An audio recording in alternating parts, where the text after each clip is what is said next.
làm các sao nên không thì làm nhạc được. Chị ông nọ phải mất ra chùa gần một ngày đấy, rồi về đến muộn đấy, hôm ấy về muộn lại đạp xe về Long Thành, hôm ấy đi Hà Nội đạp cuống về đấy, không về không được lại phải đạp cuống về các ương. Còn đến cái nữa nó làm ở trên kia được thì mình khấn ở trên kia được, cần rằng mình về nhà thôi mình đỡ, thì nó bảo chỉ cần một bác thì cần khấn một nơi thôi, nó đi về xuống sao được, còn cần rằng về là được rồi, đỡ thôi, nó phải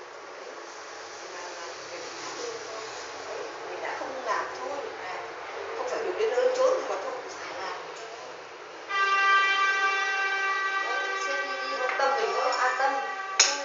Đây chị bảo là như thế này. Đâu có thích nào của thím này. Đây cái này của thím à? Có phải? Ừ. Chị này, cái này thì ra nhé.